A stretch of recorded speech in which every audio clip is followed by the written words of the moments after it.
I'm going to go ahead with the meeting beginning ritual.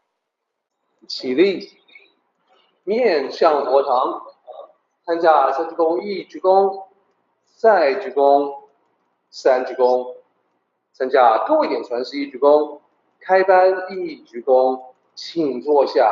Please be seated. Well, hello, everyone. It's wonderful to speak with you again today. As Derek said when he read the subtitle of my presentation today, Acceptance, Day 26, to complain or not to complain, and he added that as the question, he, of course, was making a reference to Hamlet and his famous soliloquy, to be or not to be. And, of course, that's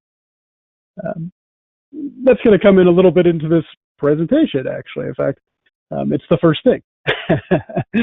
So I put up there to complain or not to complain, and then below it I've listed just an excerpt from that long soliloquy, one that is, when it comes to literary criticism, right, it's one of the favorites, because there's all kinds of interpretations of that entire soliloquy, and if you're a literary nerd who likes to engage in literary criticism, like me, you could spend a lifetime talking about the finer points of this wonderful piece of literature. But I'm only going to focus actually on this one little sentence, and that's why I put this quote up here. So, to be or not to be, that is the question, whether 'tis nobler in the mind to suffer the slings and arrows of outrageous fortune, or to take arms against a sea of troubles and by opposing end them. So, I put this up here because the part I want to actually refer to is the part about, or to take arms against a sea of troubles and by opposing end them. And I'm not going to talk about this, whether or not Hamlet was suicidal or not, or whether he was talking about his inability to act or not act or whatever. That's not really what I'm getting into. But the reference has always been interesting to me. The idea of taking arms against a sea of troubles. And, you know, thinking about, well, what was Shakespeare talking about when he put that phrase in there, take arms against a sea of troubles? And that, of course, is open, like everything else in this soliloquy, is open to interpretation. But one of the interpretations of it has to do with the story. And whether or not the story is true or fictional is really unknown, but it's kind of one of those legends that's passed on through time. And apparently it's the story of a king who basically, there's different versions of the story, but I'm going to give you the one that I'm most familiar with. It is said this king wanted to explain to people the limits of temporal power, even for a king. And so he put his throne by the seashore and ordered his noblemen and his army to keep the tide from coming in and wetting his feet, which of course is impossible. And it's said that this wise king did this to demonstrate to his kingdom that it's futile to rage against the sea. And as the story goes, he then hung his crown on the throne and said that he was giving his crown over to the Lord Jesus, because obviously this is from a Christian culture. But the point was that he was, and as the story goes, he never put the crown on again. And so it was a symbol of accepting his limitations and giving over to a higher power. And to me, when I done literary criticism on this piece of literature, I always remember that part of it. Probably because when I first memorized this soliloquy in 7th grade, the first teacher who ever taught me about it taught us about that story and how he thought it was a reference to it. And so that's always stuck with me. And you might say, well, what does all this have to do with the topic of acceptance? Well, in some ways, life is like a sea. It comes upon you, you're in it, and it really is futile to complain about the fact that the shore has come up and wet your blanket, you know, that you were laying on, sunning yourself in or something, because you can't stop the sea. It doesn't matter how powerful your army is, or how many noblemen you have, or how much temporal power you possess. The sea is coming, and the sea can mean all kinds of things. It can mean time itself, right? No matter how healthy you are time is going to march on, and you're going to grow old and get sick and die. It awaits us all sooner or later. That's just one example. But the reality of it is, we don't accept the coming and going of the tides. Instead, what most people do is we complain about it. We whine about it. We talk about the injustice of this high tide coming in on me and washing all my stuff away or whatever. That's what a lot of us do. We spend a lot of time and energy complaining about us, complaining about others. And of course, with Taoism, it's about self-transformation. It's about you taking control of your destiny in your life. And you say, well, how can I take control over a destiny where the sea is going to come? How can I have control? How can I have control over my destiny in a place where tides come and go? Well, I truly believe that you can. But it does involve acceptance. As Bill said in the beginning of that great talk he just gave about knowing thyself, he said, the wishing, the wanting, the desiring. There's nothing wrong with any of those things in and of themselves. It's okay to wish, to want, and to desire. But here's the thing, and I think this is really, in the beginning there, what Bill was driving at. He put it in terms of, hey, you're likely to never get off the couch if that's all you do. And boy, was he right. To me, wishing and wanting and desire is one thing, but those are kinds of things that generally don't ever get out of your head until you do this other thing. And that's that you decide. You decide to pay the price for the things you want, desire, and wish. And once you do that, then you can get to the work of accomplishing them. And then those things that you wish, desire, and want will get out of your head and manifest in the real world. But you have to accept what's there. You have to work with what's already there. And as I said in another talk, I think the one on limitless potential, we're born with everything we need for this manifestation we find ourselves in.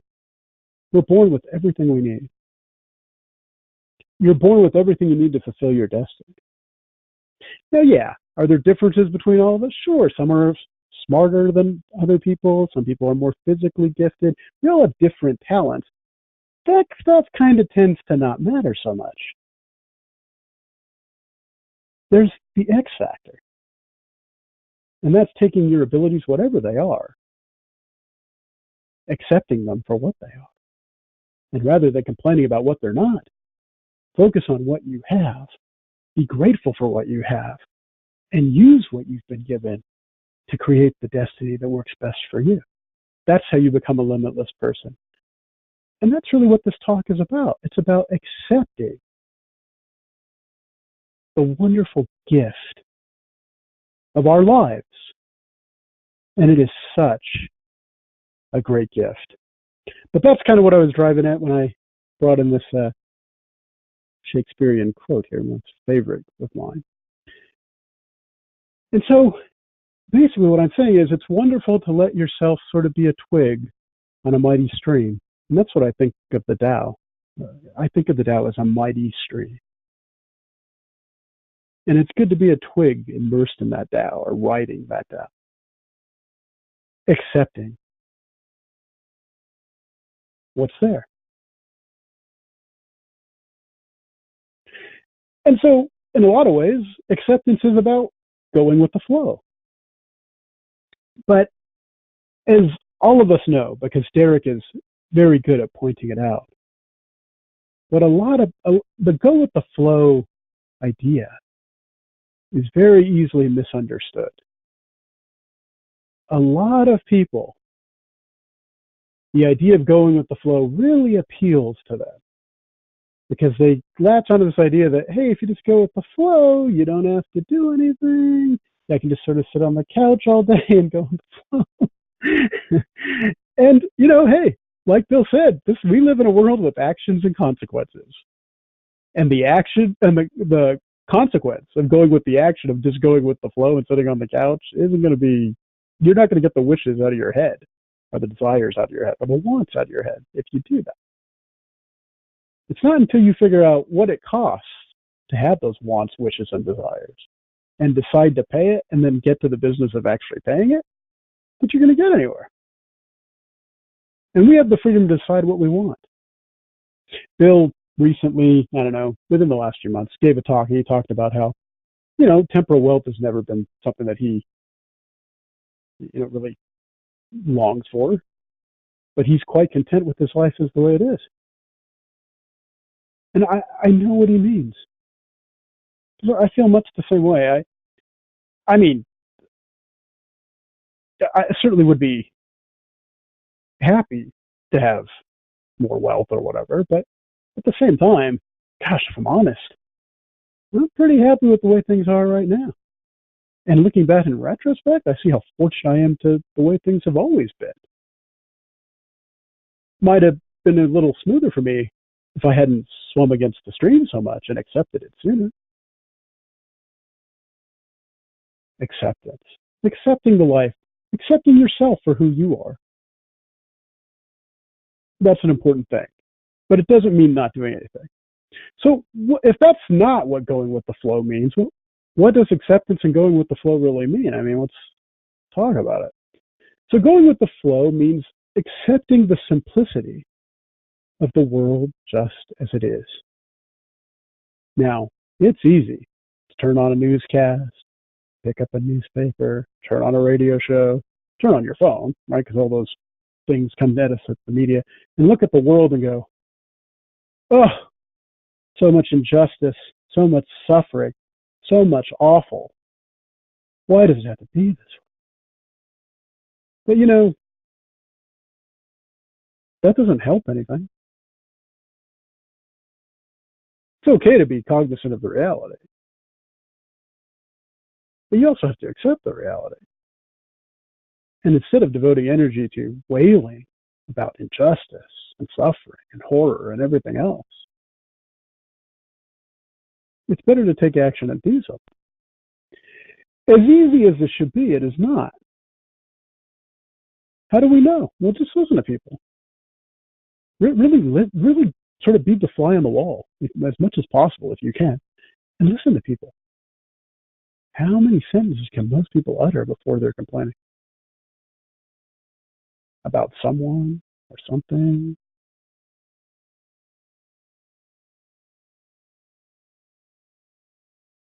Then be honest. And like Bill said today, be brutally honest. Then ask ourselves, how many sentences can we make before we start to complain?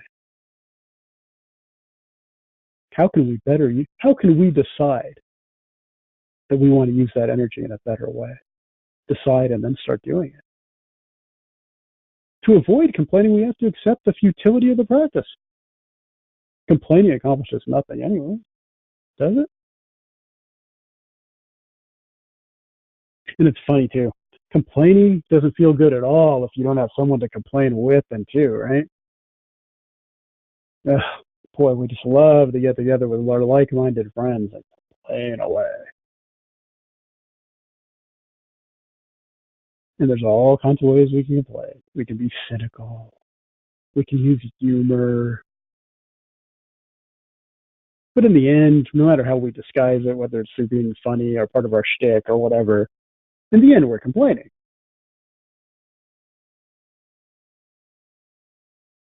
And that doesn't further anything. That doesn't help us. Better to accept and then decide, how can we change it? By just using what we have to fulfill the destiny we're meant to fulfill, the one we've decided. It's better to accept the world as it is and then use the energy devoted to complaining to make a better world. That's really the message. That's really what going with the flow means. Now, on Taoism.net, and I think it's actually the older version of the site, but I know that if you type in Jiangsu waterfalls in the Tao. One of the first search results you'll get in Google is a link to the old page where Derek writes the story of the waterfall. It's a story by Jiangsu and Confucius, about Confucius. And I'm just going to really briefly tell it, but I wanted to tell you guys how to get to the full story if you've never read it, because Derek wrote it down very skillfully and wrote a wonderful commentary about it. But just briefly, Confucius is walking with his students, and one of them asks him if he's ever been to this place, which I'm not going to pronounce because I'll butcher it. But it's a land of many majestic and powerful, beautiful waterfalls. And Confucius says, no, I've never been there, but I've always wanted to go. He says, well, Master, what if we go take a walk? It's only about 2 hours from here. Let's walk. Let's go see it. And he thinks it's a great idea. And so they all start walking toward this waterfall. And one of them says, you know, I love waterfalls. I grew up around waterfalls. They were fun to swim in the summer. And the other person says, well, these waterfalls aren't quite like that. These are very powerful waterfalls with a tremendous force in them. And Confucius says, yes, that's right. Even turtles and fish, you know, can't swim near these waterfalls, and they're used to being in water. But the power of the water is so forceful that they can't even work in it. And so they're talking about all this, and as they get closer and closer to the waterfall, they discover upon looking on it that there's a man at the bottom of the waterfall being thrown around by the current. And Confucius and everyone collectively gasps, and they go, come on, let's go. We got to try to save this guy. Maybe he's a suicide. Maybe he slipped and fell. We need to go see if we can help him. And they're not quite there yet, so they're running frantically to get there. And one of them says, Master, by the time we get there, he's, you know, there's going to be nothing left. There's nothing we can really do. And Confucius says, you may be right, but, you know, man's life is at stake, so we should give it our best shot. So sure enough, they finally do get there. And when they get there, this man who was seemingly being thrown around by this powerful force of water is on the edge of the shore, and he's got his hair fanned out, and he's relaxed and just as happy and as unharmed as could be. And Confucius sort of comes to him and says, hey, we thought you were in trouble, but obviously you're fine. And, you know, now that we see that you're fine, we're tempted to think that you're a supernatural being of some sort, but in actuality, you're just a man, just like us.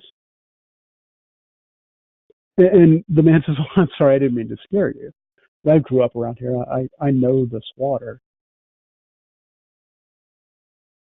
I've been working with it since I was born, really. These powerful currents don't hurt me because I go with them. When the mighty force pushes me down, I don't resist against it. I go with it. And I anticipate that it'll change and come upward again, and I'm ready to get into position and move up with it when the time is right. So I work naturally with this water. And he points out that he doesn't have any special skills or anything. He just works with the nature of the water. And then, of course, Derek finishes up the story and goes on to give a wonderful commentary, which I encourage you all to seek out and read. But it's such a wonderful story about what it means to accept the currents of life and to just go with them. Work with the nature that we have, both the internal nature that we've been given and the external nature.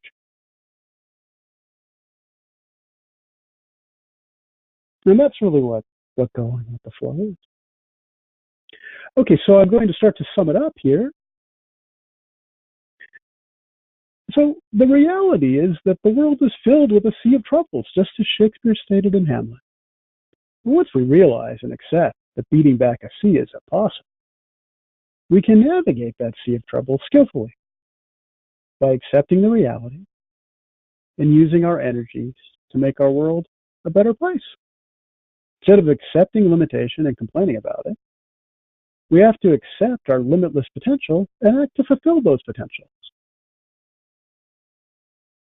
We do that by deciding, not just wishing, wanting, and desiring, but deciding to do what will get us our wishes, our wants, and our desires.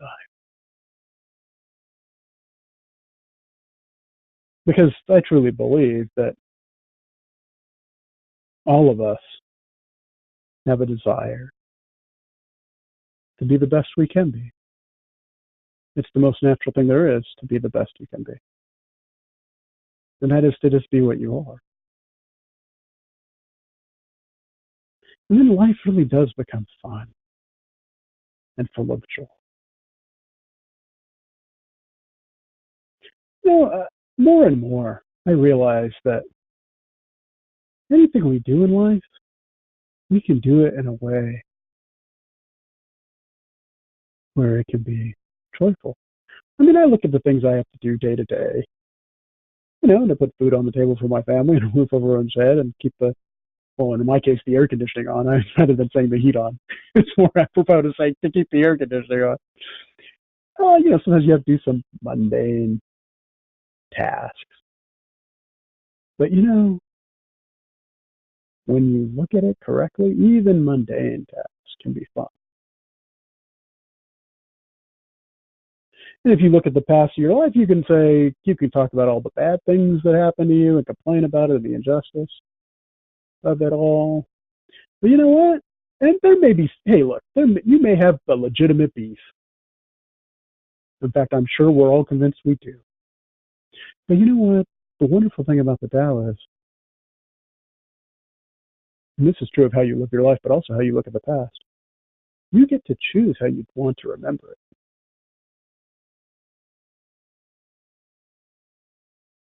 You can work with your mind and your body, because I believe in this incarnation, this time and space, those two things are inseparable anyway. You can work with your mind and body to look at the past, the present, and the future in the way that you choose. That's really what fulfilling our destiny and the ultimate self-transformation is, realizing our true selves. And yeah, it's work in a sense, but it's fun work. To me, it's fun work.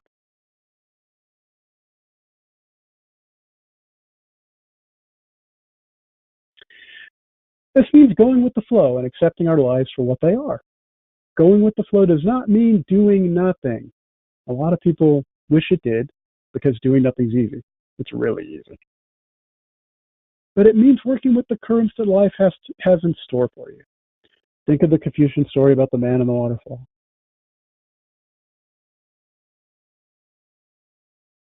The power of those currents can be used when you're in line with it, when you go with it, versus raging against the stream. Which, look how many people rage against the stream. Or if you're like me, if you can look at your past life and go, look how I raged against the stream. What does that do? Well, it tears you up, actually. It's better to go with it. Go with the power. And float like a twig on the shoulders of a mighty stream. The stream of the Tao, so to speak. In short, replace to complain or not to complain with to take action or not to take action. The best choice is to devote our energies to taking the right actions at the right times.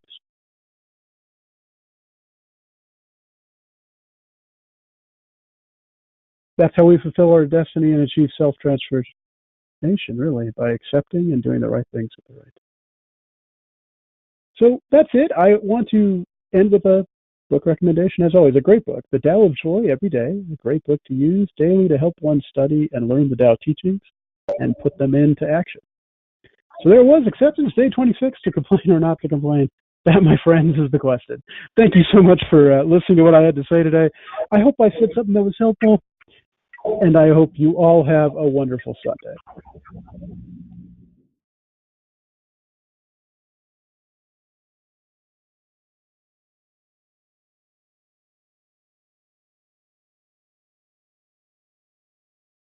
Let's go ahead and do the meeting ending ritual, everybody. 起立，面向佛堂，持架深鞠躬，一鞠躬，再鞠躬，三鞠躬，持架各位顶传十一鞠躬，斜翻一鞠躬。Well done, everybody. Thank you so much.